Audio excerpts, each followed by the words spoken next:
Todas as pessoas do mundo recebem empregos da deusa da luz e habilidades da deusa da escuridão. Ao aprimorar essas habilidades, pode-se ganhar uma infinidade de habilidades e poderes. No entanto, os empregos são passados geneticamente, então não podem ser alterados. Esses empregos são divididos em categorias: raros, comuns altos e comuns baixos. Como você pode ver, comum baixo é considerado um lixo de nível bronze, então a maioria dessas pessoas com essa classe está presa como camponeses e comerciantes. Os pais de En possuíam uma pequena loja de avaliação para sustentar a sua família, mas ambos morreram tragicamente. Quando En era jovem, ele foi deixado para se defender sozinho, e foi assim que acabou se tornando o carregador desglorificado para esses dois. E mesmo que odeie trabalhar para eles, não tem escolha. Ele usa sua habilidade de avaliação no rato que eles mataram e descobre que é um rato de nível F, então é praticamente um inútil, embora seu dente seja de nível D, então é valioso o suficiente para ser pego. Ele tenta abrir a boca do rato para remover o dente, mas isso não está cedendo, então vai demorar um pouco. Zoid e Jolene estão começando a ficar impacientes, pois En está demorando muito, então ele pede um pouco de ajuda para abrir a boca do rato rapidamente. No entanto, Zoid se ofende com o fato de que En ousa pedir ajuda, então ele joga uma pedra nele e diz que ele é inútil. En encara Zoid com olhos de raiva pelo que ele acabou de fazer, mas infelizmente não tem força suficiente para sustentar essa raiva, então Zoid apenas o chuta pelo chão e En é forçado a se desculpar e implorar por misericórdia. Zoid não sente mais vontade de bater em En, então ele volta a tentar abrir as mandíbulas do rato enquanto Jolene e Zoid zombam por ser um coletor de lixo sujo. E eles realmente gostam de zombar dele e sabem que ele não pode fazer nada a respeito, pois não há empregos para um avaliador como ele. Se alguém quisesse descobrir o valor de um item, poderia facilmente ir à guilda e tê-lo avaliado como um item mágico. Então avaliadores de baixo nível como En são totalmente obsoletos. Ao ouvir tudo o que os dois disseram sobre ele, e ele sabe que estão certos, sua habilidade de avaliação é praticamente inútil. Então o único trabalho que ele pode conseguir é vasculhar as partes para idiotas como Jolene e Zoid. Assim como En guardou o dente em sua bolsa, Zoid lembra En que a única razão pela qual eles concordam em ter o seu grupo é porque Zoid odeia tocar em coisas nojentas como aquela. En deveria aprender o seu lugar e se comportar como um bom coletor de lixo. A vida de En tá numa mão ruim, mas ele tem que fazer o que for preciso para sobreviver nesse mundo, mesmo que isso signifique sofrer na mão daqueles dois. Enquanto estão caminhando pelo calabouço, Zoid avista um cadáver cão infernal deitado no meio do caminho e nem questiona. Ele acha que é incrivelmente sortudo, já que podem saqueá-lo sem sequer lutar com ele, então ordena a En que comece a saquear. No entanto, En tem um cérebro funcional e levanta um ponto válido de que se o cão infernal já estava lá morto antes deles chegarem, então algo forte deve tê-lo matado. Além disso, cães infernais nem deveriam aparecer nessa área do calabouço, então ele tem certeza de que algo seriamente tá errado ali. No entanto, Zoid não quer ouvir nenhum argumento lógico de um perdedor como En e manda En calar a boca e começar a trabalhar. Enquanto En faz o trabalho sujo, Jolene e Zoid começam a falar sobre se divertirem enquanto voltarem para a cidade e talvez forçarem En a desistir. Mas então, eles notam um segundo cadáver de um cão infernal no corredor. Então dizem a En para buscar aquele também. No entanto, dessa vez, En está congelado de medo, porque de acordo com o mapa da guilda que ele tem, não deveria haver nenhum corredor ali. E ele tem um mau pressentimento de que algo vai dar errado se continuarem. Mais uma vez, Zoid ignora completamente os argumentos lógicos de En e começa a caminhar pelo corredor. Ele diz a En que, se está tão assustado para continuar, pode sair por conta própria, mas não será pago. Miserável, já que está desobedecendo uma ordem do líder. En está praticamente encurralado, pois, por um lado, sabe que algo perigoso pode estar à espreita naquele corredor e realmente não quer ir, mas também não pode se dar ao luxo de ser demitido do grupo de Zoid. Praticamente não tem outros grupos que estariam dispostos a aceitar o perdedor com uma habilidade de avaliação. Se o Zoid expulsar por causa disso, ele não terá como sobreviver. Portanto, En eventualmente decide seguir para o corredor com Zoid, mesmo sabendo que é uma má ideia. Depois de caminhar pelo corredor por um tempo, eles se deparam com cães infernais mortos no chão. E Zoid acha que eles acabaram de acertar o checkpoint, já que podem saquear todos aqueles corpos e fazer um enorme lucro sem ter que nem lutar contra nada. Mas En ainda está inquieto, pois o que quer que tenha matado todos esses cães infernais pode estar ainda por ali. Zoid está ficando cansado de toda essa preocupação constante de En, então ele grita para ele calar a boca e fazer o seu trabalho. Mas então En vê algo absolutamente aterrorizante atrás de Zoid e aponta nervosamente nessa direção. Zoid se vira para ver dezenas de pequenos olhos vermelhos olhando para eles e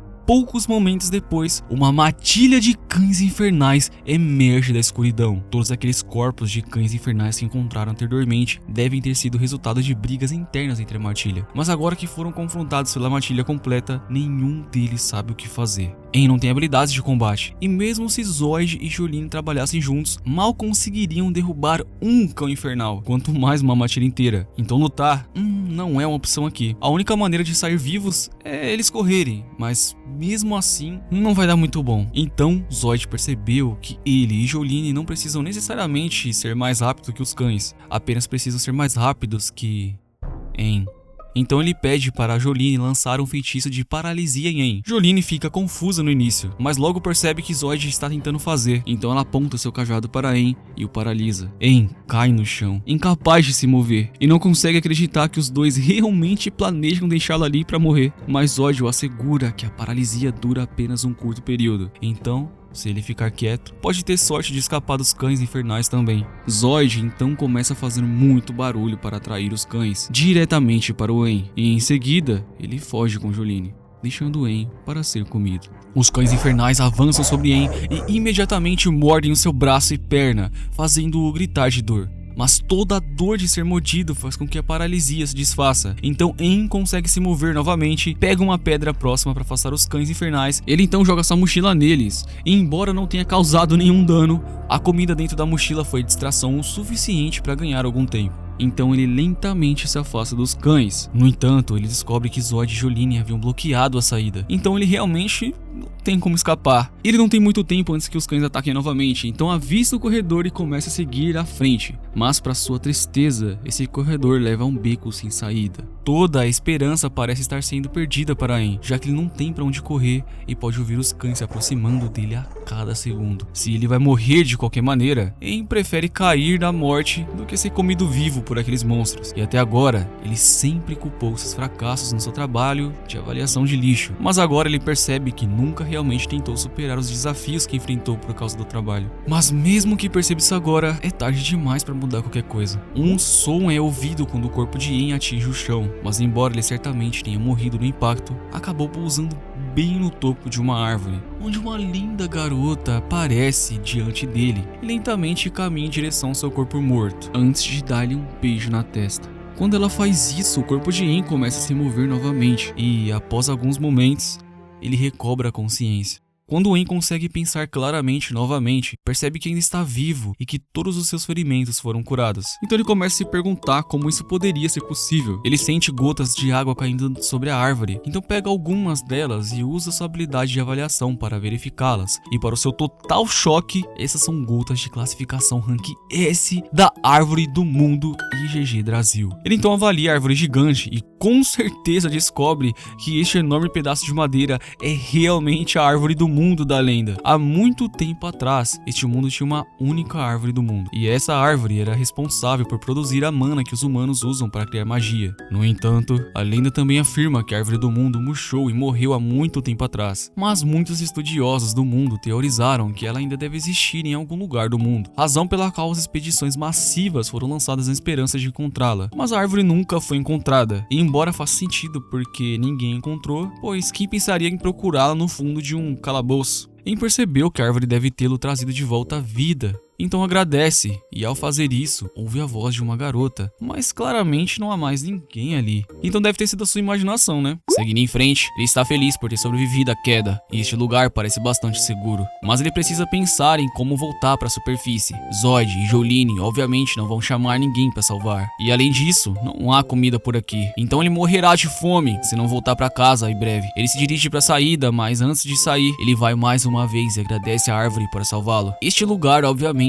não está no mapa da guilda, então não tem ideia do que esperar deste lugar. Os inimigos aqui devem ser mais fortes do que aqueles. Os cães infernais que quase o mataram ainda estão por aí. Então ele ainda está com medo, mas não tem escolha a não ser continuar. Ele está tão cansado de inventar desculpas para si mesmo e planeja fazer o que for preciso para sobreviver. Não importa o quão difícil isso possa ser. Aang sai pro calabouço, mas, para sua surpresa, ele está caminhando há um tempo e ainda não há sinais de nenhum monstro. Ele está sinceramente aliviado, pois isso significa que não vai ter que lutar. Mas de repente Aang sente uma rajada de vento perto do seu rosto e no momento seguinte sua orelha está no chão. Ele grita de dor e tenta alcançar a sua orelha decepada, mas no processo 2 dos seus dedos são cortados. Quem está por trás do sofrimento de Aang é um gremlin de classificação Rank S. E Aang está começando a entrar em pânico, já que mesmo aqueles cães infernais eram apenas de classificação Rank B, então ele não tem chance nenhuma contra essa criatura. O gremlin começa a cortar Aang e é rápido demais para ele sequer agir, então a única opção é fugir. Ao tentar escapar, o gremlin levanta sua foice para apunhalar Aang no peito, mas antes que possa fazê-lo, o lugar congela porque algo ainda mais aterrorizante acabou de acontecer.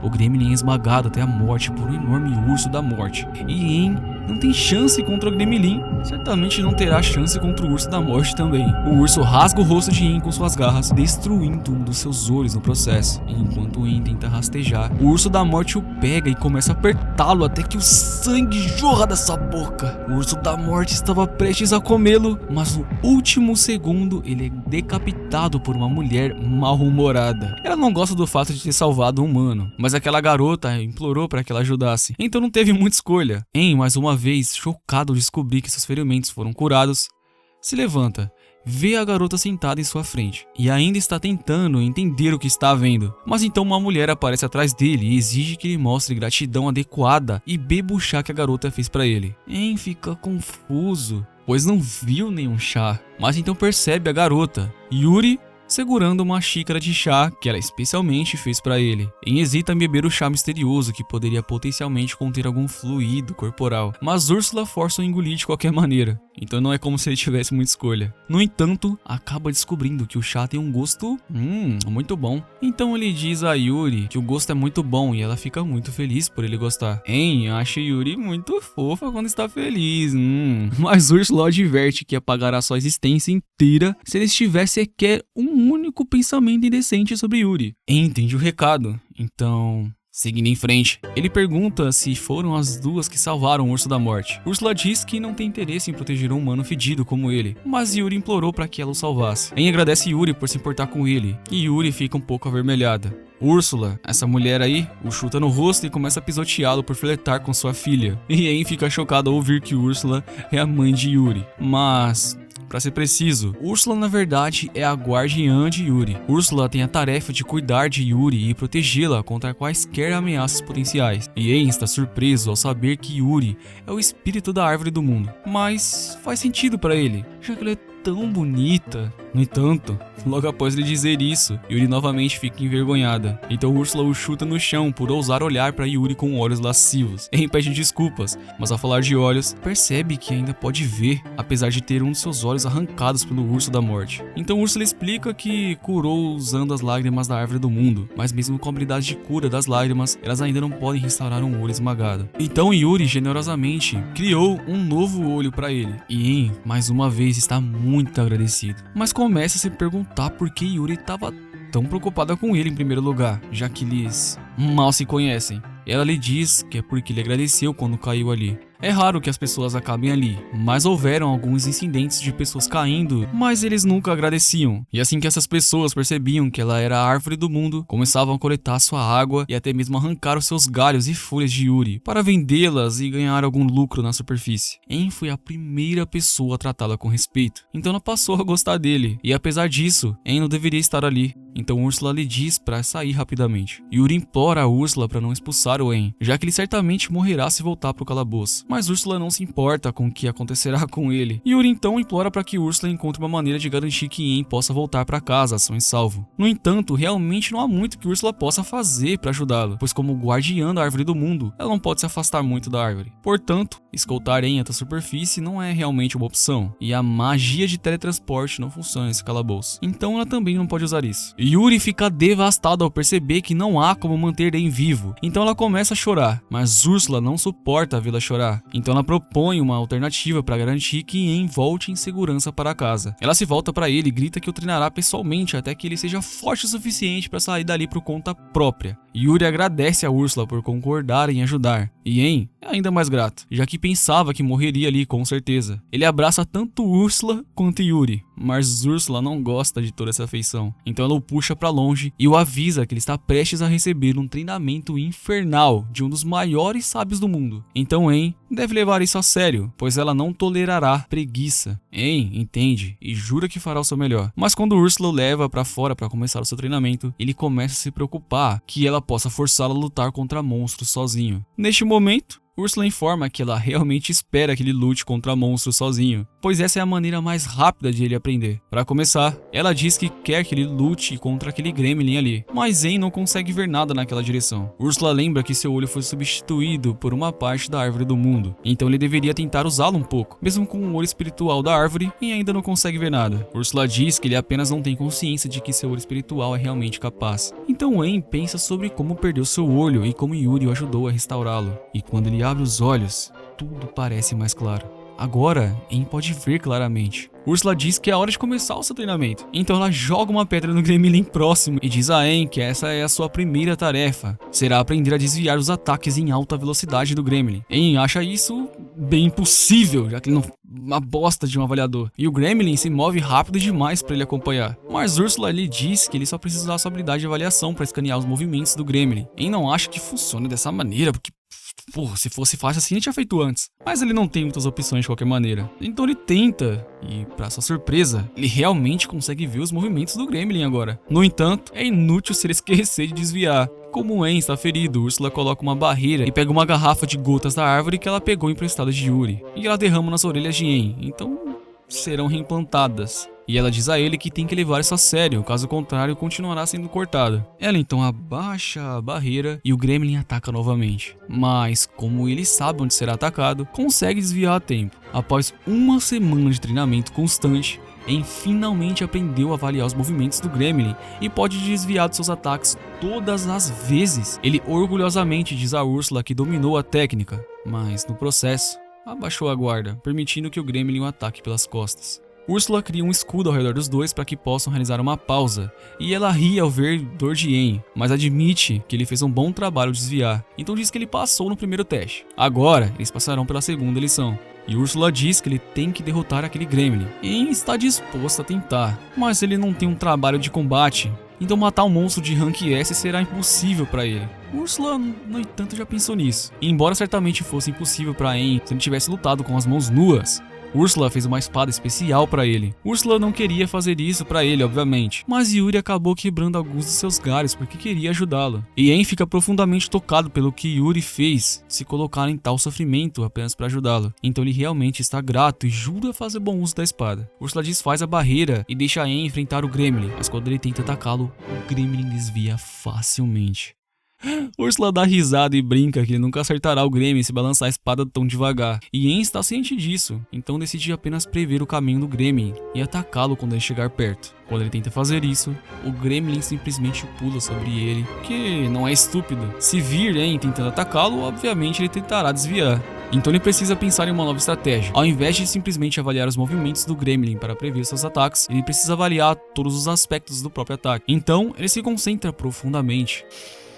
Realiza uma super avaliação enquanto o gremlin investe contra ele. E ao fazer isso, o gremlin parece congelar no tempo, mas na realidade, En apenas está vendo se mover em câmera lenta. Com uma visão tão clara dos movimentos do gremlin, En consegue se preparar facilmente a atacá-lo no rosto e finalmente derrotá-lo. En fica muito feliz por ter derrotado seu primeiro monstro na masmorra, mas a Ursula lembra que agora não é hora de comemorar não, já que ele tá apenas começando. Para a próxima parte do treinamento, ela diz a En que ele tem que derrotar mais uma dúzia de gremlins. En está confiante que pode lidar com isso, então ele começa a trabalhar. Depois de várias horas de luta, En finalmente termina de derrotar todos os gremlins, então ele se volta para Ursula esperando ser elogiado, mas ela diz que isso deve ser normal para alguém que pode aproveitar o poder da árvore do mundo. En tem feito progressos constantes até agora, então ela acha que ele está pronto para o próximo passo. Ela diz a ele para avaliar a habilidade do gremlin e fazer dela sua própria habilidade, mas En não entende o que ela quer dizer, já que a avaliação só mostra informações sobre habilidades. Úrsula aponta que os humanos aprendem habilidades através de prática constante e com seu olho espiritual, En deve ser capaz de não apenas ver as informações da habilidade, mas também receber toda a experiência que vem com ela. E com esse método, é possível aprender uma habilidade instantaneamente. En, que tem nada a perder, decide tentar e avalia as habilidades do Gremlin. E nesse momento, En sente uma dor de cabeça massiva, enquanto uma tonelada de informações invade sua mente de uma vez só. Ele cai de joelhos e mais uma vez a dor finalmente diminui. Ele adquire a habilidade de movimento em alta velocidade do Gremlin. Ele ainda acha difícil de acreditar que aprendeu a habilidade tão rapidamente, então decide testá-la um pouco e sai correndo pelo corredor do calabouço. En fica maravilhado com a velocidade que está se movendo, já que é muito mais rápido do que costumava ser. Mas há um problema aí. O seu corpo não está acostumado a correr nessa velocidade. Então, depois de alguns pequenos segundos, cada fibra muscular do seu corpo é rasgada em pedaços. Úrsula o alcança e despeja algumas gotas de lágrima para curar o corpo quebrado de En. E se seu corpo não pode lidar com toda essa força agora, ele terá que continuar praticando até que eventualmente se adapte. As fibras musculares de En continuam se rompendo cada vez que ele corre, mas graças às lágrimas roubadas de Yuri, Úrsula continua o curando repentinamente, até que, em certo ponto, seus músculos param de se romper completamente. Ele agora tem um corpo forte e uma habilidade de aceleração. Então En se pergunta se ele pode ser forte o suficiente para enfrentar o Urso da Morte como está agora. Porém, Úrsula lhe diz que ele ainda seria destruído se tentasse lutar daquele jeito. Ele pode ser mais rápido e ágil, mas ainda lhe falta o poder de ataque necessário. Úrsula decide deixar En copiar uma de suas habilidades. En fica empolgado ao ouvir isso, então pergunta a Úrsula qual é a sua habilidade, e ela demonstra lançando imediatamente uma bola de fogo nele. A habilidade de Úrsula é chamada de Descartar e Encantar, e permite que ela use magia sem precisar gastar tempo em um encantamento. En acha que essa habilidade é muito forte, e eu também, então mal pode esperar para aprendê-la, mas Úrsula só permitirá que ele avalie se ele fizer isso enquanto lança uma bola de fogo nele. En avalia o ataque e consegue aprender o feitiço de descarte e encantamento, mas então Úrsula o acerta com a bola de fogo, e ele cai no chão em agonia. Após ser curado novamente, En começa a treinar para aprender a usar magia sem encantamentos, mas como ele não tem uma classe orientada para magia, suas reservas de mana são absolutamente baixas. Por isso ele fica sem energia mágica rapidamente. Felizmente, sempre que é curado com as lágrimas, isso reabastece sua mana e simultaneamente aumenta sua capacidade mágica um pouco. Mas ele terá que continuar praticando por um longo período se quiser dominar a técnica. Depois de mais ou menos meio mês de treinamento mágico, En aprendeu a lançar magia do nível médio e agora é capaz de disparar mais de 1000 bolas de fogo simultaneamente. Combinando suas novas habilidades e sua habilidade de avaliação aprimorada, Úrsula acha que En finalmente está pronto para enfrentar o Urso da Morte, que honestamente, En está um pouco nervoso sobre enfrentar esse monstro tão poderoso sozinho. Mas Úrsula assegura que, se ele usar todas as técnicas que ela ensinou, ele deverá ser capaz de lidar com isso facilmente. Quando En confronta o urso tenta atacá-lo com suas garras, mas En avalia seus movimentos, e antes que pudesse acertá-lo, ele contra-ataca com feitiços de corte de asas a queima-roupa. O feitiço causa muito dano ao urso, mas no final, não é o suficiente para matá-lo. Então En começa a disparar bolas de fogo e continua até que o urso caia morto. E a luta foi muito mais fácil do que En pensava que seria. Por isso ele começa a se perguntar se o urso sempre foi tão fraco assim mesmo. Mas na verdade, ele que ficou muito mais forte. Agora que o Urso da Morte tá morto, En avalia suas habilidades. E depois que a dor de cabeça laçante passa, Úrsula lhe diz que agora deve possuir força suficiente para sair desse calabouço sozinho. Mas antes que ele saia, Úrsula tem um presente para lhe dar. Mas ela só tá fazendo isso porque Yuri pediu. Ela diz que vai fazer um novo ouro espiritual para ele usando o restante do núcleo da árvore do mundo. En não acha que merece esse presente tão valioso, mas Úrsula grita com ele, dizendo que ele estará apenas emprestando o núcleo. Ela o encantou de forma que se En morrer, o núcleo retornará automaticamente para lá. Então ele deve simplesmente aceitar o presente sem reclamar. En não quer discutir sobre isso, então se inclina para que Úrsula possa implantar o núcleo espiritual em seu olho. E depois que ela termina, ele não se sente muito diferente de antes. Úrsula lhe diz que levará tempo para o seu corpo se adaptar ao novo espiritual. Então ele não pode usar habilidades imediatamente, mas mesmo assim, ele tá muito grato. Ele volta para Yuri para agradecer pelo presente, mas não consegue encontrá-la em nenhum lugar. Então Yuri reaparece na frente dele e pergunta onde ela estava, e ela diz que estava em seu olho. Com o núcleo da árvore do mundo no seu olho, ele agora basicamente se qualifica como a própria árvore do mundo. Então Yuri pode entrar e sair do seu olho sempre que quiser. Yuri promete que será útil para En, pois pode curá-lo sempre que ele se machucar. E En definitivamente gosta da ideia de passar tempo com Yuri. Quem não gostaria? Mas ele pergunta a Úrsula se ela está realmente bem com isso. Úrsula dá um chute nele e diz que obviamente não quer confiar em Yuri, um idiota como En. Mas Yuri está presa aqui desde o dia que nasceu, então ela nunca teve chance de ver o mundo. Ou teve um amigo. Úrsula pode não gostar dele, mas depois de tudo que passou, ela pelo menos pode dizer que ele é um bom garoto. Então ela quer que ele saia por aí e mostre o mundo a Yuri. Ele está honrado que Úrsula confie tanto nele, então ele jura cuidar da Yuri, não importa o que aconteça, e Úrsula fica feliz ao ouvir isso. Mas antes dele partir, Úrsula tem um presente próprio que quer dar a ele, então ela pede que ele estenda a mão, e ao fazê-lo, ela infunde um pouco de magia. Então ela explica que é um feitiço de armazenamento infinito. Então, enquanto ele estiver aquela marca, poderá armazenar qualquer objeto físico dentro dela, e a primeira coisa que ela quer que ele armazene é uma espada espiritual que ela fez pra ele. Mas antes disso, ela o esfaqueia no olho, ele cai no chão de dor. Então Yuri o cura, mas antes que seu olho esteja completamente curado, Úrsula enfia uma pedra filosofal em sua garganta e substitui o seu olho direito. Ele pergunta obviamente do que se trata. Então Úrsula explica que a pedra filosofal acabou de estabelecer um vínculo permanente entre ela e ele. Então agora ela pode ver tudo que ele vê. Então é melhor ele não pensar em se envolver fisicamente com Yuri. E isso definitivamente vai ser estranho pra ele. Mas tirando isso, tá pronto. Então a hora dele começar a sair do calabouço. E antes de irem, ele pergunta a Yuri se há algo que ela queira fazer quando chegar em superfície. E após pensar um pouco, Yuri responde dizendo que gostaria de ver o resto da sua família. Bom, ele não sabia que Yuri tinha família além de Úrsula. Então Úrsula explica que todas as árvores do mundo que existem costumavam fazer parte de uma única árvore do mundo massiva. No entanto, em certo ponto, os núcleos foram divididos e escondidos em calabouços separados. Então Yuri não tem sido capaz de ver seus irmãos há anos. En promete viajar ao mundo com ela para que possa encontrar todos os outros espíritos das árvores do mundo. Mas para fazer isso, primeiro eles precisam sair dali. En segue em direção ao calabouço, mas ao chegar, há uma bifurcação no caminho. Ele não tem certeza de qual direção seguir, e de repente, ele ouve a voz de Úrsula em sua cabeça. Ela já avaliou uma rota de fuga para ele com o seu olho. Enquanto ele seguir suas instruções, não se perderá. Além disso, há um monstro víbora gigante em sua direção, então é melhor ele preparar para enfrentá-lo. Poucos minutos depois, En mata a víbora de rank S e está bastante orgulhoso de si mesmo por derrotá-lo tão facilmente. Úrsula diz a En que ela já usou seu olho para avaliar as habilidades da víbora, mas En não estava preparado para isso. Então ele agarra a cabeça em antecipação à intensa dor. No entanto, para sua surpresa, não há nenhuma dor. E isso é graças a Yuri, que o curou assim que sua cabeça estava prestes a começar a doer. Se Yuri pode fazer isso, então isso significa que ele não precisará mais sofrer dores de cabeça ao avaliar habilidades para aprendê-las. Então ele agradece ela por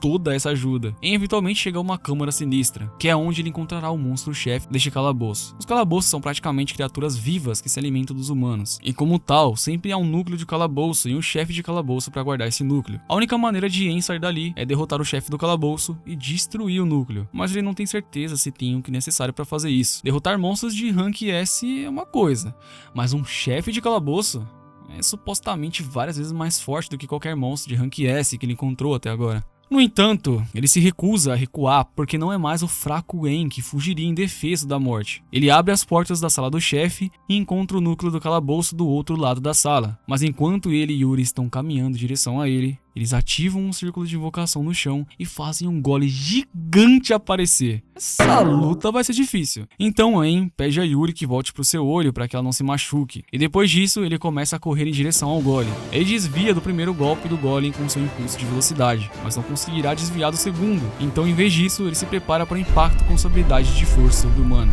Enquanto ele está tocando o golem, ele também ativa a habilidade de veneno que obteve da víbora para dissolver um pedaço do braço do golem.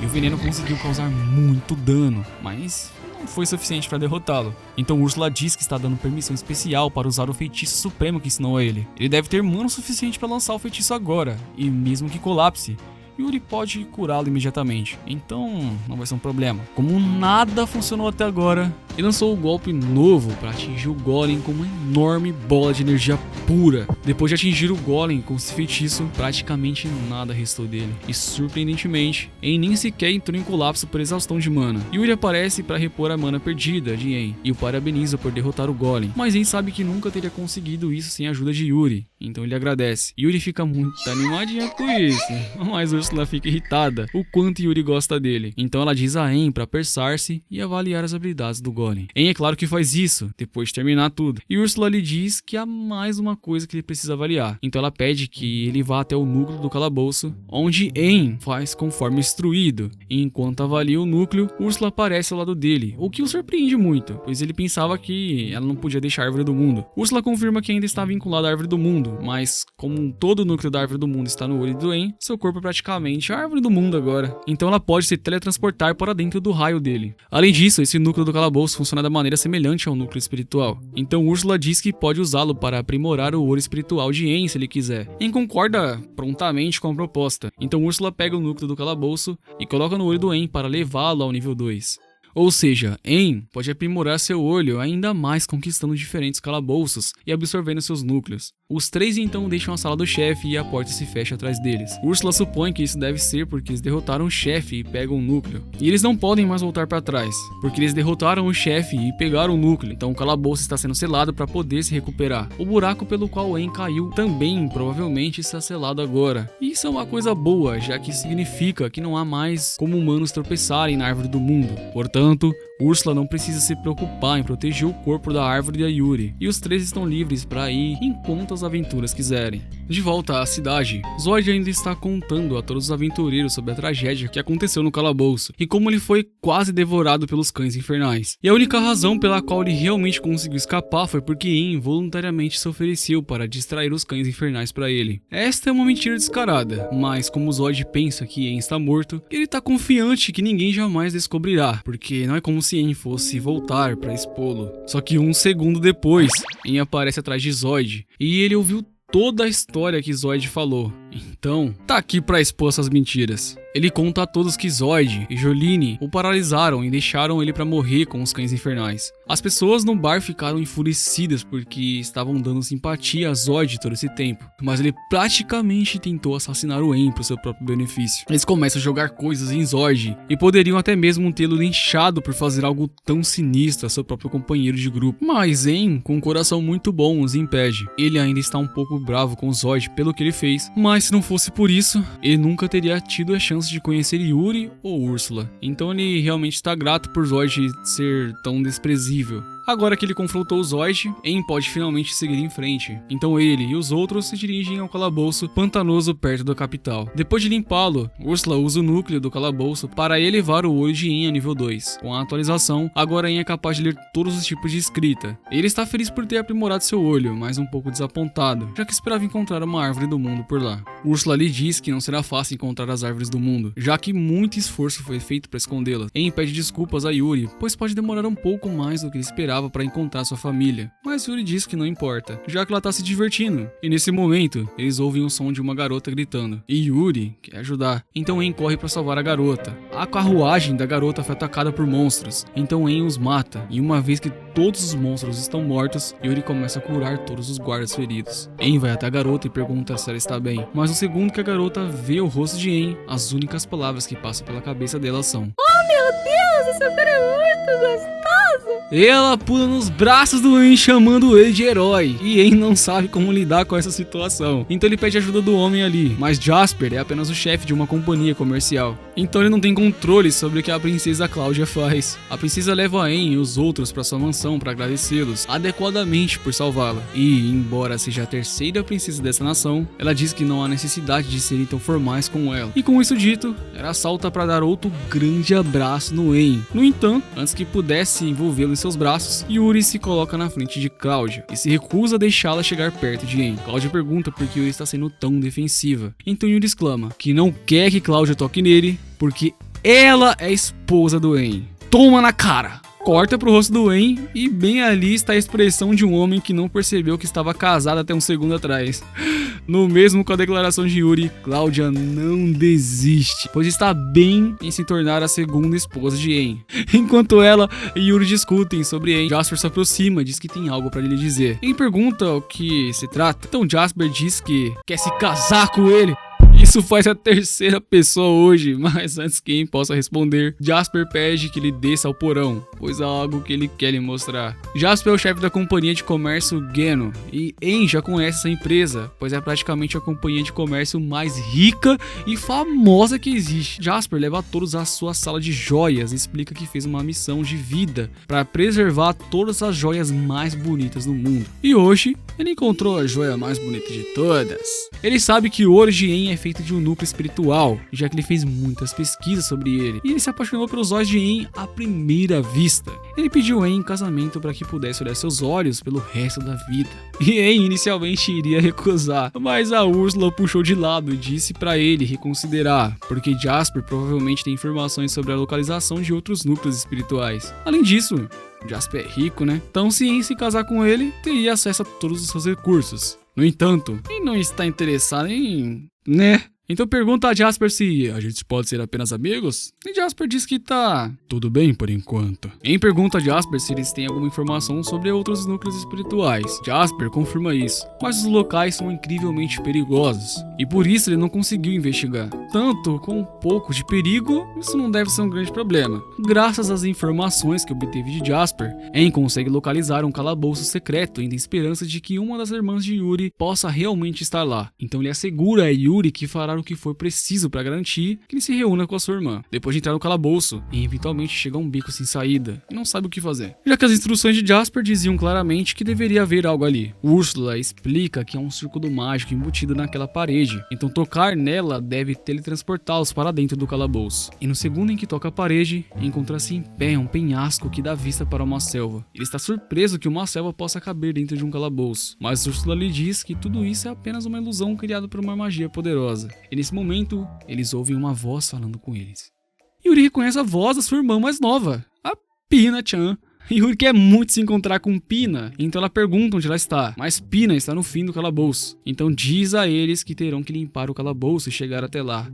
Aang acha que será um grande incômodo ter que limpar o calabouço inteiro, então pergunta a Pina se ela pode simplesmente teleportá-los até o fim ou algo assim. Mas Pina diz que não pode usar esse tipo de magia, obviamente. E nesse caso, Aang aceita que vai ter que limpar todo o calabouço, e Pina fica surpresa ao ver tanta confiança vindo de um mero humano. Ela acha que Aang tá apenas blefando, então avisa a ele que colocou armadilhas por todo o calabouço, então não há garantia de que ele não se machuque ao continuar. Aang entende que vai ser perigoso, mas tem certeza de que pode lidar com isso. Pina acha Aang interessante, mas não confia nele, e vai sentir grande prazer em vê-lo sofrer enquanto tenta atravessar o calabouço. Na verdade, há uma armadilha bem na frente de Aang, e Pina tem certeza que ele não vai notar e vai cair nela. No entanto, Aang percebe facilmente e pula sobre a armadilha. Ele continua desviando de todas as outras armadilhas que Pina colocou. E Pina está começando a ficar irritada porque ela colocou muito trabalho nelas. Aang não entende por que ela está tão brava, já que não é como se ele fosse cair intencionalmente em uma armadilha que pode evitar. Mas Yuri explica que Pina sempre gostou de fazer travessuras inocentes para as pessoas se divertirem. E Aang não acha que haja algo inocente no hobby de Pina, já que qualquer uma dessas armadilhas poderia definitivamente matar alguém. Pina interrompe Aang porque, embora possa ser sádica, ela não é má. Ela projetou os calabouços para expulsar automaticamente as pessoas assim que elas se colocassem em perigo mortal. Então, suas armadilhas nunca mataram ninguém, mas ainda podem fazê-los sofrer. Então ela diz a Aang que vai mandar alguns monstros realmente difíceis para lidar com ele. O primeiro monstro logo se aproxima de Aang e é o monstro planta de nível S. O monstro pulveriza Aang com um gás e Pina informa zombetariamente que era gás sonífero, então ele vai desmaiar a qualquer momento. Aang não sente nem um pouco de sono, porque ele tomou uma habilidade que lhe concede resistência a todos os efeitos de status. Pina não pode acreditar. Então ela faz uma birra porque Aang está arruinando a diversão do calabouço dela. Aang não entende por que ela está tão frustrada com ele, levando o calabouço tão facilmente. Mas ele está fazendo isso pelo bem da Yuri. Então ele puxa sua espada e corta o monstro. Ele avalia o monstro, mas enquanto está distraído, algo o atinge na cabeça. Parece que outro monstro está atacando ele da sombra, mas ele não consegue ver nada. Úrsula supõe que o monstro deve estar usando algum tipo de habilidade de furtividade e se manter escondido, mas mesmo que Aang possa não vê-los, não importa, já que ele tem uma habilidade que anula todos os ataques de emboscada. Além disso, ele tem uma habilidade separada que anula ataques regulares enquanto está parado. Então ele praticamente é invencível nessa situação. Pina não pode acreditar no que está ouvindo, mas mesmo que os monstros furtivos dela não possam causar dano a Aang, ele não pode derrotá-los se não puder vê-los. Isso tecnicamente pode ser verdade, mas entre suas horas especiais. Então depois de alguns momentos, ele avalia a localização dos monstros e usa o feitiço de gravidade para derrotá-los. Pina fica muito chateada porque todo o trabalho duro dela está sendo desperdiçado, mas eventualmente ela se recompõe. E com muita confiança ela declara que não há como Aang ser capaz de derrotar os monstros a seguir. Ela envia Arachne e um centauro, mas 3 segundos depois, e os mata como se não fosse nada. Pina oficialmente desiste depois de ver isso, e está convencida de que Aang não é um humano normal. Afinal, porque nenhum humano deveria ser capaz de matar 2 monstros de nível S ao mesmo tempo. Enquanto isso, a vida de Zod como aventureiro praticamente desmoronou depois que Aang o expôs. Quando ele volta pra guilda, todos os aventureiros começam a olhá-lo de lado, porque todos sabem que ele usou Aang. E Zod acaba encontrando Jolyne, e está feliz porque não há como ela menosprezá-lo pelo que ele fez, já que ela estava envolvida nisso, né? Mas ele estava errado. Jolyne mudou de lado no momento em que Zod se tornou a piada e até começa a chorar para fazer as pessoas acreditarem que ela não fez nada de errado. Zod diz a ela para parar de mentir e lembra a todos que foi ela que lançou o feitiço para paralisar o Aang. Uma Jolyne disse que não teve escolha porque Zod ameaçou, e isso foi o suficiente para que a culpa recaísse firmemente sobre os ombros de Zod. Zod foi expulso da guilda e lembrado de que nenhum aventureiro jamais irá querer se juntar a alguém como ele novamente. Zod então entende porque todos estão tratando ele como um filho da puta, porque ele tem certeza de que qualquer um deles teriam deixado Aang como iscas se tivessem sido cercados por lobos. Ele culpa Aang por toda essa confusão, porque se Aang simplesmente tivesse morrido, o segredo de Zod nunca teria sido revelado. E agora Zod acredita que a única maneira de restaurar sua reputação é enfrentar um calabouço difícil sozinho e provar a todos que é forte. Ele decide assumir uma missão de rank C que acontece no mesmo calabouço em que entrou. Ele ouve um som vindo de trás dele, e ele fica aliviado, pois pensou que poderia estar em perigo por um segundo. Mas então ele toca acidentalmente a parede e teleporta para o calabouço secreto, e agora está definitivamente em perigo. Ele percebe que deve estar em um calabouço secreto, e se for o caso, deve ter monstros muito fortes lá dentro. Mas Zod está confiante de que pode lidar com qualquer coisa que apareça em seu caminho. Pelo menos, é isso que ele pensa, né? Ele é um tonto, mas depois de dar 2 passos ele cai em uma armadilha de fosso e está prestes a morrer. Felizmente para ele, Pina não estava mentindo quando disse que não queria matar pessoas. Então Zod é teletransportado de volta para fora e houve um anúncio de Pina dizendo que ele pode tentar novamente se quiser. Depois de perceber que não pode morrer no calabouço, Zod pensa que pode ser essa sua chance de se provar, já que ele pode continuar tentando repetidamente até ficar bom o suficiente para limpar o calabouço. Ele retorna lá, continua caindo em armadilha após armadilha, até que eventualmente consegue chegar a uma clareira na floresta. No entanto, as coisas não melhoram muito para ele, porque ele acaba ficando com cara a cara com um monstro largato gigante de rank S e eventualmente é gravemente ferido. Pina acha isso engraçado, mas ela ainda não quer que ninguém morra em seu calabouço. Então ela diz a Zod que pode teletransportá-lo pra fora agora, se ele quiser, claro. Zod se recusa a desistir, mas depois do seu braço é esmagado, ele grita de tanta dor que esquece de dizer: eu desisto. O Largato está prestes a atacá-lo novamente, mas antes que possa, Aang aparece na frente dele e mata o Largato com um único golpe. Zod está impressionado que alguém possa matar um monstro de rank S tão facilmente, mas não percebe que a pessoa que acabou de salvá-lo é Aang. E quando os dois se olham, Aang pergunta a Zod o que ele está fazendo ali. Zod pergunta o mesmo, e Aang explica que está ali porque planeja limpar o calabouço. Zod está meio que no caminho agora. Então, por mais que ele não goste do cara, pede a Yuri para curar o braço dele, o que faz com que ele desmaie para que Pina possa teletransportá-lo para fora do calabouço. Então segue em frente e eventualmente encontra a porta da sala do chefe. Ele diz que ele tem que derrotar o chefe se quiser chegar até ela. Aang tá confuso, pois pensava que derrotar o chefe do calabouço seria o fim do calabouço, mas esse não é o caso. Então Ursula diz a ele que enquanto deixar o núcleo do calabouço intacto, o calabouço poderá se recuperar. E como ele tem a confirmação de que o calabouço ficará bem, ele entra para enfrentar o chefe. Ao entrar, ele não vê nenhum monstro-chefe em lugar nenhum. Então o chão começa a tremer sob seus pés e usa a habilidade de voo para se afastar. E é revelado que o monstro é uma tartaruga gigante. Aang fica um pouco assustado porque aquela coisa é enorme. E entrar em pânico não vai ajudá-lo a derrotá-lo. Só que Aang dispara uma rajada de bolas de fogo nela. No entanto, quando a fumaça dissipa, nenhum dano foi causado à tartaruga. A tartaruga não revida e dispara uma bola de água em Aang. Então ele contra-ataca, devolvendo a bola de água à tartaruga. Mas novamente, isso não causa nenhum Um dano? Que? En tá ficando sem ideias, porque nenhum de seus ataques foi eficaz até agora. No entanto, quando ele olha mais de perto, percebe que há danos no chão causados por suas bolas de fogo, bem como aquela bala de água. Mesmo que ele tenha certeza de que seus ataques atingiram diretamente a tartaruga, agora ele entende o que está acontecendo. Então ele pousa no chão e deixa a tartaruga pisar nele para provar sua teoria. Assim como ele esperava, a pisada da tartaruga não causa nenhum dano, porque o corpo da tartaruga gigante era apenas uma ilusão. Agora que ficou estabelecido que a tartaruga gigante é uma ilusão, En lança o feitiço para dissipar a ilusão, revelando o verdadeiro monstro-chefe. Uma pequena tartaruga kawaii. Úrsula fica impressionada, pois nem ela conseguiu perceber que o monstro era uma ilusão, mas enquanto En avalia a pequena tartaruga, ela percebe algo inacreditável sobre a tartaruga, e fica tão surpresa que mal consegue falar. En não entende o que Úrsula está dizendo, mas mesmo que esse pequeno seja o chefe do calabouço, ele não quer ter que matá-lo, e pede a Pina para admitir a sua derrota. Pina se recusa, diz que não poderá até que En mate a tartaruga. Então En pergunta se realmente vai fazê-lo matar um bichinho tão adorável. Pina se sente mal, é claro, então admite a derrota e diz que eles podem entrar em seu quarto. Uma vez lá dentro, Yuri corre para os braços de Pina e começa a girá-la até que Pina fica tonta. Ela pede desculpas por ser tão brusca, mas estava tão empolgada por ver Pina novamente. E Pina então se volta para En e ainda aguarda um pouco do rancor contra ele por ter vencido seu calabouço tão facilmente. Mas Yuri diz a ela para não ficar com raiva de En, porque ele é uma pessoa muito boa. E depois de ouvir Yuri defender En dessa maneira, Pina percebe que Yuri deve estar apaixonada por ele. Kawaii. Então começa a provocá-la sobre isso e Yuri fica envergonhada, mas não pode negar. Agora que Yuri e Pina tiveram sua reunião, Pina diz que terá um favor a pedir. Ela quer viajar com En e até oferece a ele seu núcleo espiritual, se ele concordar em deixá-la acompanhar, é claro.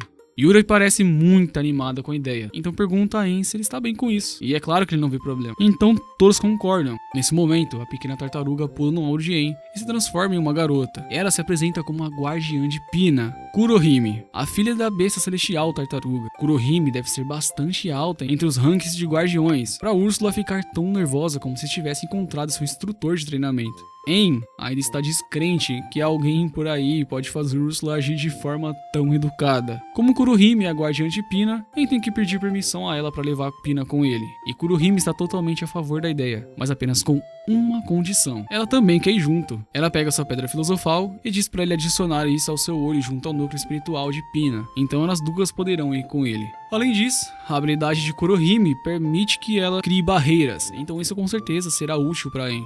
Enquanto isso, Zoid finalmente acorda do lado de fora do calabouço e percebe que a única razão pela qual está vivo é porque En, aquele mesmo que ele atormentou por tantos anos, escolheu salvá-lo. Mais tarde, Jasper acompanha En até a guilda de aventureiros, porque En quer vender alguns dos itens que conseguiu no calabouço, e ter Jasper com ele tornará todo o processo mais fácil. Todos já reconhecem Jasper como um comerciante extremamente rico, mas não tem ideia de quem é En. Jasper diz à recepcionista que En está lá para vender alguns dos seus itens que conseguiu no calabouço, e logo depois, Jasper quer comprar todos os itens. A recepcionista diz a ele que está feliz em ajudar, então pede a En para entregar o seu cartão de guilda, mas quando faz, ela fica chocada ao descobrir que En é um avaliador de rank F. Ao ver isso, ela meio que fica com preconceito e diz que duvida de um avaliador rank F como En poderia derrotar aquele monstro. Todos os outros aventureiros começam a zombar dele também, mas Jasper assegura dos seus itens. Então En abre o seu armazenamento para revelar uma montanha de partes de monstros de rank S. Mas mesmo depois de ver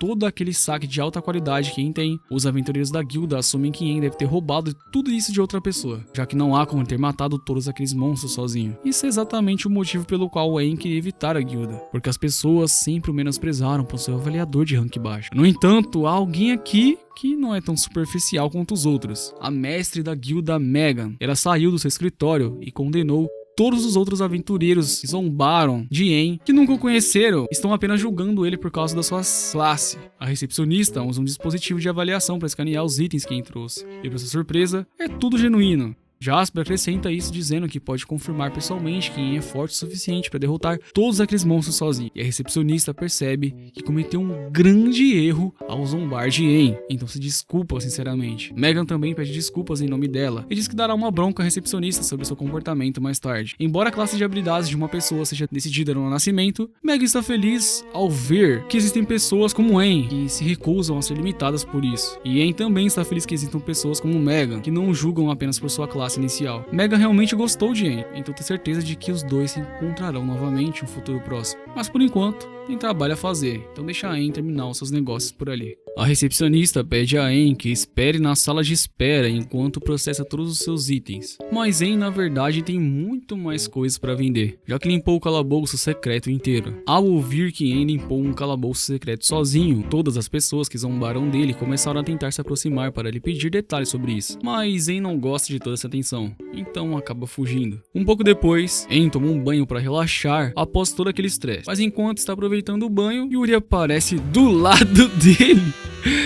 Demora um momento pra ele registrar, mas quando finalmente percebe que ela está no banho com ele, ele surta completamente. Ele nada pra longe dela em pânico, mas Yuri não entende por que ele está sendo tão distante, já que eles estão sempre juntos. Pina então aparece também e começa a brincar com Aang, que foi dominado pela luxúria depois de ver o corpo de Yuri. Mas Aang nega. Em primeiro lugar, Yuri e Pina não deveriam estar ali, já que esse é o banho masculino. Mas Pina lembra a ele que ela e Yuri são espíritos, então não precisam seguir as regras humanas. Ela então pergunta se ele está tímido porque está tendo pensamentos pervertidos sobre Yuri, mas ele nega novamente e tenta provar que sua mente é pura, mantendo contato visual com Yuri. Mas então seus olhos descem nos seios dela e sua mente fica em branco.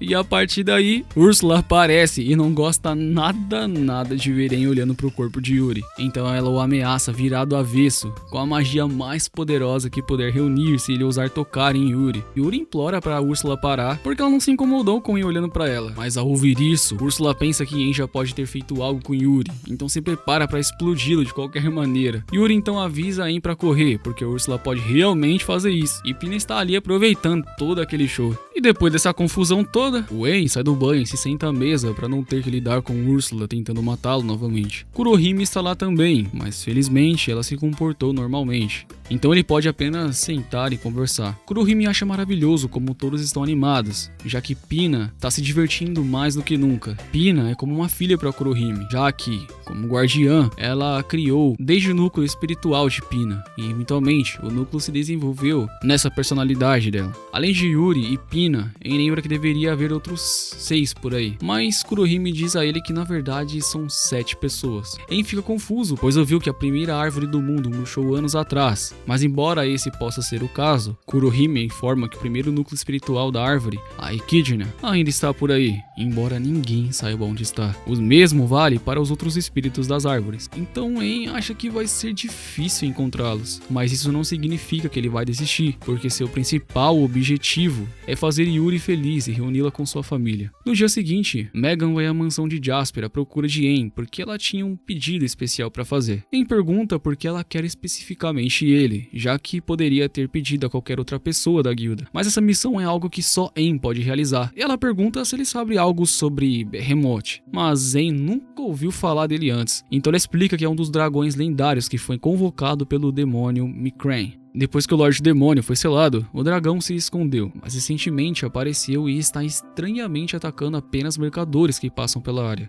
É por isso que Megan está aqui oficialmente, dar essa missão de rank SS+, e derrotar o Behemoth. A missão é incrivelmente perigosa e pode muito bem custar a vida de Aang, então Megan entenderia se ele recusasse, mas antes mesmo dela terminar de falar, Aang diz que vou fazer isso, pode deixar. Ele sai em direção ao deserto, onde Behemoth foi avistado pela última vez, e Ursula avalia sua localização. Então ela sabe exatamente onde ele está. No entanto, antes que enfrente o Behemoth, ela avisa que Behemoth pode absorver ataques mágicos e também é capaz de usar o ar para lançar ataques que podem cortar o próprio espaço. Aang leva o aviso a sério, mas a habilidade do Behemoth de absorver magia significa que Aang terá que confiar em atacá-lo com sua espada. Mas antes de qualquer coisa, Aang precisa chamar a atenção de Behemoth de alguma forma, pois ele está dormindo profundamente sobre a areia. Ele decide usar o Noah para destruir uma grande parte do chão e forçar o Behemoth a subir à superfície. E o Behemoth não fica nada feliz por ser perturbado, pois na sua longa vida ele nunca provou a derrota, pois foi pessoalmente criado pelo Lorde Demônio para ser incrivelmente forte. Ele devastou exércitos inteiros de humanos e nunca encontrou um oponente digno de desafiá-lo, então ele se cansou de lutar em algum momento. Aang pode não parecer tão impressionante. Mas o Behemoth reconhece que ele tem um acesso a uma magia bastante poderosa, mas não é como se magia fosse funcionar contra o Behemoth de qualquer maneira. O Behemoth pergunta a Aang por que ele pensa que é páreo para desafiar o famoso poderoso Behemoth. Então Aang se apresenta como um homem comum que veio para matá-lo. O Behemoth acha que isso deve ser algum tipo de piada, mas não é possível, já que não há como um humano como Aang conseguir derrotá-lo. Mas Aang parece ser bastante confiante, então o Behemoth decide aceitar o desafio e divertir-se com ele. Ele diz a Aang que foi criado pelo Lorde Demônio para ser uma das bestas mais poderosas. Oh my god. Mas se Behemoth é o melhor que o Lorde Demônio poderia criar, então o Lorde Demônio deve ter sido muito fraquinho mesmo. Behemoth fica enfurecido com o insulto de Aang, então dispara várias bolas de hélice nele. Mas Aang é rápido o suficiente para sair do caminho antes de ser atingido. No entanto, como Behemoth é um dragão da terra, ele diz a Aang que não há como escapar dele enquanto estiverem em um campo de areia. Ele pisa no chão, criando uma armadilha de areia para Aang. Então Aang usa sua habilidade de aceleração para aumentar a velocidade e se aproximar de Behemoth. Quando está perto o suficiente, ele começa a cortar o braço de Behemoth e Behemoth está começando a perceber que Aang pode sim ser uma ameaça real. Então, ele muda de tática e mergulha na areia. Enquanto o Behemoth está nadando na areia, ele é completamente detectável na superfície. Então Aang não tem uma ideia de onde virá o próximo ataque. No momento em que Aang baixa a guarda, Behemoth salta debaixo dele e o engole por inteiro. Behemoth ri, pensando que provou sua superioridade sobre o todo humano que o desafiou. Mas parece que ele celebrou cedo demais, porque no momento seguinte o seu rosto explodiu. Ele não tem ideia de como isso poderia ter acontecido, mas percebe que estava errado sobre Aang ser fraco esse tempo inteiro. E ele nem tá bravo por perder, porque Aang foi um oponente verdadeiramente digno. Antes de finalmente morrer, ele pediu para Aang que explicasse como ele conseguiu. Aang explica que simplesmente percebeu que a absorção mágica de Behemoth só funcionava na parte externa do seu corpo. Então, ele apenas ativou a magia de alto nível enquanto estava dentro da boca do Behemoth. Só foi isso que o Aang fez. Então Behemoth perguntou como ele não foi pego pela explosão também. Mas Aang simplesmente colocou uma barreira para se proteger da explosão, que explica todo esse caso. Behemoth percebeu agora que se tornou arrogante com todos os seus anos de vitórias fáceis. Mas enquanto sua vida se esvai do que resta do seu corpo, ele está contente com tudo que aconteceu e aceita sua derrota. Em meio que sente pena do ancestral dragão, porque ele só matou pessoas porque o Lorde Demônio fez assim. Mas no final das contas, ele ainda matou muitas pessoas. Então Aang não poderia simplesmente deixá-lo viver. Úrsula diz a ele para se apressar e avaliar suas habilidades. E agora que a luta acabou, todos saem para parabenizar Aang por sua vitória. Quando Aang retorna, ele é chamado ao Palácio Real por algum motivo, e enquanto espera, a princesa assanhada vem vê-lo. Ela pede desculpas por não visitá-lo com mais frequência, mesmo sendo sua segunda esposa. Mas Aang lembra a ela que eles não são realmente casados. Ela escolhe ignorar totalmente o que ele disse e informa a Aang que ele foi convocado porque seu pai quer encontrar com ele. E falando no pai dela, o barbudo acaba de chegar. Aang está intimidado pelo rei e sua postura ameaçadora. Então começa a tentar ser educado. Mas o rei, na verdade, é um cara muito tranquilo. Então diz a Aang que ele não precisa se preocupar com as formalidades. Os dois se sentam e o rei agradece por aceitar essa reunião, porque ele realmente queria conhecê-lo pessoalmente. Ele ouviu Megan, que derrotou o antigo dragão do Behemoth, e como a rei desta terra, o seu dever é recompensá-la adequadamente. Mesmo assim, o Behemoth não foi o único feito heróico de Aang, já que ele também salvou a princesa quando a sua carruagem foi atacada. Então, como o pai dela, ele deve agradecê-lo por isso. Aang diz que se vai agradecer alguém, então deveria ser a Yuri, já que ele nunca poderia ter se tornado tão forte quanto é agora sem a ajuda dela. Nesse caso, o rei também agradece Yuri, mas ela ainda é tímida para falar com as pessoas que não sejam Aang. Então Yuri se esconde atrás dele. E o rei diz que é capaz de julgar o caráter de uma pessoa com bastante precisão. E pode dizer que Aang é alguém que não deixaria o poder subir a cabeça. Ele tem outras coisas para cuidar, então ele terá que encerrar essa reunião por hoje. Mas, antes de sair, diz que tem um presente para dar para Aang. Ele entrega um relógio com o brasão da família real gravado nele, e com isso, Aang poderá ir praticamente a qualquer lugar desse reino, sem impedimentos. Aang hesita em aceitar algo de tanto valor, mas isso ajudaria a explorar áreas que normalmente seriam proibidas para que ele pudesse encontrar a família de Yuri. Então ele aceita graciosamente o presente. As notícias de que Aang derrotou um dragão Behemoth começaram a se espalhar por todo o reino, então sua popularidade está atingindo novos patamares. Ao mesmo tempo, Zoid está atingindo novos baixos, sendo agora considerado como um lixo por todos que encontra. O que mais enfurece é o fato de que ele tem ouvido falar das conquistas de de En sem parar. Quando não muito tempo atrás ele era o mais forte e era o mais, sei lá, poderoso. Ele pensa que tudo teria sido muito melhor se En tivesse permanecido como um fraco que não existisse. E de repente ele ouve a voz de uma mulher dizendo que pode ajudá-lo. Ela se apresenta como um espírito da árvore e diz que seu nome é Echidna.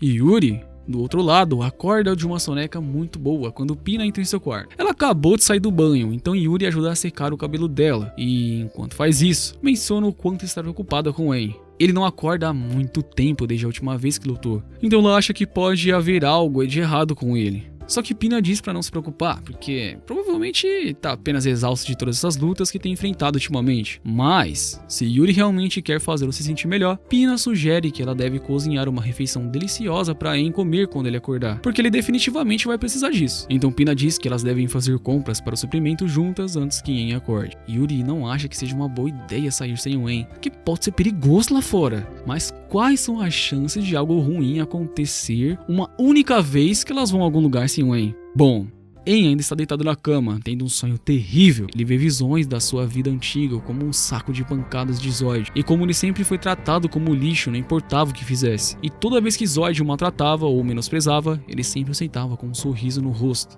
como um completo idiota. Então, ele vê outra visão de si mesmo, sendo devorado vivo por cães infernais, e sabe que esse teria sido seu destino se não tivesse conhecido Yuri e Ursula. Todas as inseguranças de En então o manifestam como uma sombra de seu eu mais fraco, e dizem a ele que não importa o que ele tente, isso nunca vai mudar sua verdadeira natureza. En acorda gritando do seu pesadelo e encontra a Ursula sentada ao lado da sua cama. Ela diz que ele está dormindo há muito tempo, então Yuri e Pina estão começando a ficar preocupadas. Mas, falando sobre essas duas, En pergunta a Ursula onde é que elas estão. Ursula diz a ele que Yuri e Pina foram fazer compras juntas, mas isso preocupa En, porque ele não acha seguro para elas saírem sem alguém para protegê-las. Ursula diz que tá tudo bem, pois ela está rastreando a localização delas em tempo real, então se algo acontecer, poderão correr e ajudar. Por enquanto, ela diz que En deve descansar um pouco mais, já que pode perceber que ele estava tendo um sonho muito ruim. En conta a ela sobre o sonho que teve, e isso fez com que ele percebesse que se não tivesse conhecido Ursula ou Yuri, ou se Yuri não tivesse conseguido convencer Ursula de ajudá-lo, ele já teria se tornado comida de monstro faz muito tempo. Tudo que ele fez foi ter sorte. Então, no fundo, bem lá no fundo, ele acha que ele continua sendo um avaliador inútil. Enquanto isso, na cidade, Zod ainda está em descrença com a proposta de Echidna. Ele pergunta se ela realmente está falando sério sobre ajudá-lo a se vingar de En. Echidna fala sobre os olhos espirituais. Ela diz que a única razão pela qual En é tão forte agora é porque ele recebeu um olho espiritual. Então provavelmente não teve que fazer nenhum esforço por conta própria. Zod finalmente entende o que aconteceu e acha injusto que um lixo insignificante como En conseguiu superá-lo apenas porque recebeu um olho espiritual. Que Echidna faz a ele uma oferta que ele não pode recusar. Ela pergunta se ele quer que ela dê ele um olho espiritual. Zod salta e fica feliz pela oportunidade, aceitando ela com entusiasmo. Como Zod concordou em aceitar o olho, Echidna forma um em sua mão e procede a enfiá-lo na testa de Ele experimenta a dor extrema enquanto seu corpo muta, e quando a transformação é concluída, Zod se torna um monstro. Mas ele é um monstro tão forte, então está bem com esse resultado, e imediatamente salta para o ar para testar o seu novo poder. Seu corpo se sente muito mais leve do que antes. Então ele começa a correr pelos telhados para ver como ficou ágil. Mas enquanto faz isso, ele acaba avistando Jolyne com seu novo namorado. E Zod é muito mesquinho, então ele guarda rancor contra ela por tê-la abandonado. Ele salta instantaneamente e morde a cabeça do cara. Enquanto mastiga a cabeça do namorado dela, Zod pergunta, zombando de Jolyne, pra quem ela vai correr agora em busca de proteção. Jolyne percebe que o monstro é Zod, então começa a implorar pela sua vida, porque ela realmente não quer ter a sua cabeça comida. Mas Zod a devora de qualquer maneira. Do outro lado da cidade, Pina e Yuri estão caminhando juntas, quando de repente ouvem um som de estrondo alto e as pessoas começam a correr por suas vidas. Porque há um monstro sinistro ali, em meio a todo o caos. Yuri vê um menino pequeno que se machucou, então ela corre para curá-lo. E quando ele está melhor, diz a ele para sair dali, enquanto ela não quer ir embora até curar todos os feridos. Zod está se divertindo destruindo a cidade e Echidna tá gostando de ver o show também. Parece uma Lollapalooza de São Paulo. Mas ela acha que a hora é agora do Zod trabalhar. Ela diz pra ele atacar os outros espíritos nas proximidades, porque se ele conseguir matá-los, En perderá o acesso aos seus poderes e voltará a ser um fraco. Então ele corre pra atacar o espírito mais próximo e pousa bem atrás de Yuri. Ele tá prestes a matá-la com um soco, mas no último segundo, Pina salva o dia, selando Zoid em uma barreira e pegando Yuri para que possam escapar. Zoid tenta socar a sua barreira, mas nada do que faz tá funcionando. Então Echidna diz a ele que as barreiras como essa não podem ser destruídas com ataques físicos normais, mas é por isso que ela lhe concedeu um poder especial para situações como essas. Artes anti-espírito. Zoid usa suas artes anti-espírito para reunir energia em seu corpo, e quando tem energia suficiente, consegue se livrar da barreira e quebrá-la. Ele então salta no ar para ir atrás de Yuri e Pina. Quando se encontra, se prepara para atacar novamente. Pina tenta se defender com outra barreira, mas Zoid quebra facilmente. E nesse momento, Pina não consegue acreditar que Zoid conseguiu quebrar sua barreira tão facilmente. E não tem como se defender agora. Então ela está apavorada. Yuri tenta proteger Pina se colocando na frente dela, mas acaba sendo agarrado em vez disso. E Zoid pretende matá-la agora mesmo. No entanto, no último segundo, En aparece e o ataca, forçando Zoid a soltar Yuri. Ele e Úrsula pedem desculpas por terem demorado tanto, mas agora En diz a todos que voltem dentro do seu olho, porque não é seguro ficar aqui fora. En tenta avaliar o monstro, mas não consegue ver nenhuma informação, porque nele tem um feitiço muito alto de ocultação em ação. Então Úrsula começa a se perguntar quem poderia estar por trás disso. O monstro investe contra En, que desvia do ataque e o joga pra longe. Quando o monstro volta, En tenta usar essa barreira para bloquear o próximo ataque, mas assim como a de Pina, o monstro quebra a barreira com facilidade. En se machucou com o último ataque, então o monstro começa a zombar dele e En reconhece a sua voz, percebendo que o monstro na verdade é Zoid. Zoid confirma que é ele mesmo e diz pra En que ele também recebeu a bênção de um espírito. É tão poderoso quanto ele. En fica confuso, se pergunta como Zoid poderia ter recebido a bênção de um espírito. Mas, enquanto está pensando, ele se distrai. Então Zoid o soca contra a parede. Ele então tenta cortar En, mas En sai do caminho e começa a criar distância. Úrsula pergunta a En por que ele não está atacando, mas mesmo que Zoid esteja nessa forma agora, ele ainda é tecnicamente um humano, e En hesita em matar humanos, mesmo que ele seja um canalha. Nesse momento, os tentáculos de Zoid surgem do chão, que negócio nojento. En é forçado a pular em um telhado. Zoid ainda está tendo dificuldades em acreditar que o poder destrutivo que agora possui, e ainda mais dificuldade em acreditar que En tem uma quantidade igual de poder. Mais do que qualquer um, ele acha estranho que En tenha todo esse poder e nunca sequer tenha usado para ganho pessoal. E no segundo em que Zoid teve força para fazer isso, ele se vingou das pessoas que o prejudicaram. Então está surpreso que En não tenha feito o mesmo com ele. Zoid diz a ele que ele sempre foi um avaliador inútil. Então não importa o quanto En queira fugir ou agir como um santo, não há como ele não ter pelo menos pensado em arrancar a cabeça de Zoid como vingança por todo o bullying que sofreu. En tenta negar, mas sua sombra o lembra de todos os anos que passou sendo ridicularizado por seu trabalho, dizendo-lhe que ele e Zoid são iguais. Ambos eram escória, inúteis, que fariam qualquer coisa para sobreviver, e não importa o quão humilhante fosse. E mesmo que En seja um pouco mais forte agora, ele ainda é a mesma porcaria de humano no fundo. En começa a acreditar que Zoid está certo sobre ele, mas Yuri sai e grita que Zoid está errado!